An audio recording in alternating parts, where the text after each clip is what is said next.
गरीब मायका। मोहिनी के 3 बेटे थे। पति खूब अच्छा कमाता और बड़े घर के ऐश सब था मोहिनी के जीवन में। लेकिन एक चीज जो नहीं थी वो थी सुकून। मेरी बहन और मेरा भाई दोनों गरीब, लेकिन मैं मेरे पास तो नोट की बरसात है। तभी मोहिनी की बहन वीना उसके दरवाजे आ जाती है।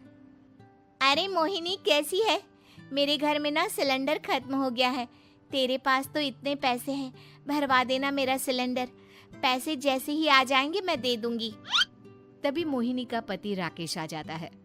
क्या है विना, ये अपने घर की परेशानी हम लोगों के घर ना गाया करो। तुम्हारी बहन को तुम लोगों पर तरस आ जाता है और वो पैसे देने लग जाती है। मुझे ये बिल्कुल पसंद नहीं है। ओ जीजा जी, नहीं, मैं तो वो बस अच्छा, मैं चलती हूँ। वीना वहां से चली जाती है। उसके जाने के बाद अच्छा किया जो आपने सुना दिया। अरे न जाने क्या सोचकर मेरे घर आ जाती है कि जैसे यहाँ तो भंडारा भरा है। अरे कितना तो दे दिया। अच्छा जी, जरा 1000 तो देना। वो विन्नी दीदी है ना, उनके घर जा रही हूँ। उनका पोता हुआ है तो मुंह दिखाई दे दूंगी। हाँ, उन लोगों के आगे तो शो ऑफ किया करो। वो खुद को बड़ा अमीर शो करते हैं ना, दिखा दे कि तू भी किसी से कम नहीं है। हाँ जी, इसी के लिए तो जा रही हूँ। मोहिनी तैयार होकर अपनी बुआ की बेटी के घर जाती है, जहाँ उसके पोते का कार्यक्रम चल रहा होता है।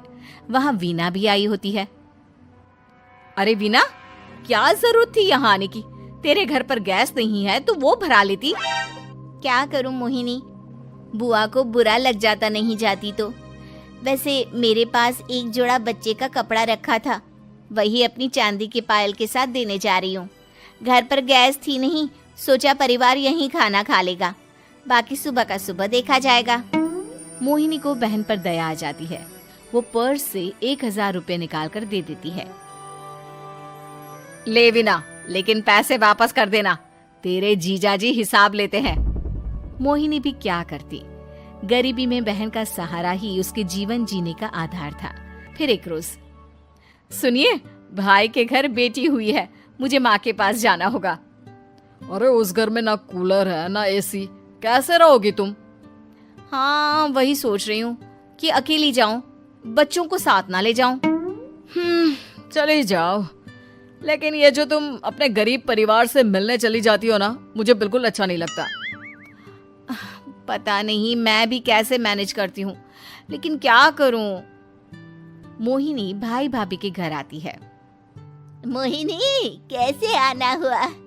तू यहाँ हम लोगों के घर रह लेगी या फिर किसी होटल में रहेगी? क्या हो गया है माँ? मोहिनी को क्यों ऐसे बोल रहे हैं आप? अरे तू नहीं जानती अपनी ननद को, पैसे वाली है ना, तो ऐड कुछ ज्यादा ही है।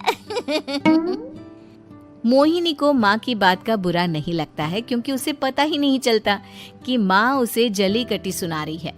वो भाभी की बच्ची के साथ लेन देन करती है और वहाँ से चली जाती है। उसके जाने के बाद, माँ, क्यों आप मोहिनी को इतनी सारी बातें सुनाती हो? भाई का बेटा बोल पड़ता है। माँ, क्योंकि दादी जानती है कि बुआ के अंदर घमंड है। सही बोल रहा है मोहन। बहू भले तुझे ना दिखता हो, लेकिन मुझे और मोहन को दिखता है कि वो कितनी घमंडी है। मोहिनी मायके आती है, जहाँ गरीबी के कारण चीजें कम होती हैं।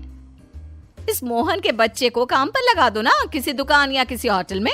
बर्तन धो लिया करेगा, कम से कम 4 पैसे और आएंगे घर में। देख मोहिनी, माना तेरे पास पैसा है, लेकिन तेरे भाई के दिन इतने भी बुरे नहीं चल रहे कि वो अपने बच्चे की पढ़ाई रुकवाकर उससे बर्तन धुलवाए। मोहन माँ की ओर देखता है, जैसे आंखों से बोल रहा हो, देख लिया बुआ का हाल। हाँ मोहिनी, बात तो सही है, लेकिन अभी मोहन को पढ़ना है। आखिर तुम भी तो अपने दोनों बेटों को पढ़ा रही हो ना। मेरे बेटों से कैसे कंपेयर कर सकती हैं आप? अरे वो तो कलेक्टर बनेंगे। हाँ, कल को वो मोहन को नौकरी में रख लेंगे, क्यों? मोहिनी कुछ दिन और रहकर चली जाती है। धीरे धीरे दिन बीतता है। मोहन बड़ा होता है और कड़ी मेहनत से सफल भी हो जाता है। मोहिनी, माँ के जाने के बाद तो तुमने भाई भाभी के घर जाना छोड़ ही दिया, क्यों? वो क्या है ना, उन लोगों का घर छोटा है, मेरे बच्चे जाना ही नहीं चाहते। पर तुझे क्यों अचानक मायके की बात याद आ गई? यार, मेरा तो मायका है, भाई भाभी है, मेरा तो आना जाना लगा ही रहता है। हाँ, क्योंकि तुझे आदत है ना ऐसे छोटे से घर में और कम पैसे में रहने की। वैसे क्या खबर है आजकल मायके की अपने? अब वो घर छोटा और कम पैसे का नहीं रहा, क्योंकि मोहन तो बहुत बड़ा आदमी बन गया है। फिर क्या? मोहिनी भाभी को फोन करती है। मोहन किसी बड़ी कंपनी का मैनेजर हो गया है क्या भाभी? क्या ये सच है? हाँ मोहिनी दीदी, अब तो हम लोगों के गरीबी के दिन कट गए। आपके भाई ने कोई अच्छे कर्म किए होंगे जो हम लोगों का बेटा इतना अच्छा कमा रहा है। देख लो भाभी, पहले भी आपने कई गलतियां की थी, आप थोड़ा संभल कर चलना। भाभी को मोहिनी की बात समझ में नहीं आती कि वो क्या कहना चाहती है। फिर एक दिन वीना मोहिनी से कहती है, मोहिनी, हमारा भतीजा मोहन अच्छा कमा रहा है, क्यों ना मैं अपने बेटे की नौकरी के लिए उससे बात करूं? अरे बुआ का बेटा है, ये सोचकर मदद तो करेगा ना? हाँ हाँ, क्यों नहीं करेगा, उसके बुरे दिन में तो हम भी खड़े थे। मोहन को वीना फोन करती है और अपने बेटे की मदद करने की बात करती है। हाँ हाँ बुआ, क्यों नहीं, आप सिद्धार्थ को भेज दें, मैं अपनी ही कंपनी में उसकी नौकरी करवा देता हूँ। दिन बीतते हैं, अब वीना के हालात भी अच्छे हो जाते हैं। क्या बात है वीना, तूने भी कार ले ली, वो भी इतनी अच्छी? हाँ मोहिनी, अपने भतीजे के कारण तो हम लोगों के दिन अच्छे हो गए। उसने सिद्धार्थ की नौकरी लगवा दी है, वो भी शानदार। ठीक है, लेकिन पैसे ख्याल से खर्च करना।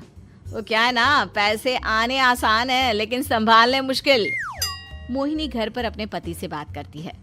देखो ना, सबके पास पैसे हैं, एक वक्त था जब मैं ही अमीर हुआ करती थी।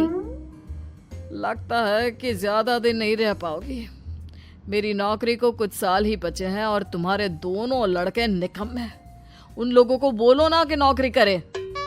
तभी वहाँ मोहिनी के बेटे भी आ जाते हैं। अरे हमें क्या मोहन समझा है जो दिन रात गधे की तरह काम करते रहे? खैर, दिन फिरते हैं और मोहिनी के पति की नौकरी भी खत्म हो जाती है। मोहिनी क्या करे, थोड़े से पैसे में गुजारा नहीं हो रहा है। तो क्या करे, मेरी समझ में कुछ नहीं आ रहा। मोहन को बोलो ना कि वो इन दोनों के लिए नौकरी देखे, जैसे सिद्धार्थ के लिए नौकरी देखी है। मोहिनी क्या कहती, उसे अपने वो दिन याद आ जाते हैं जब उसने भाभी से मोहन को नौकर बनने की सलाह दी थी। क्या हो गया, क्या सोच रही हो मोहिनी?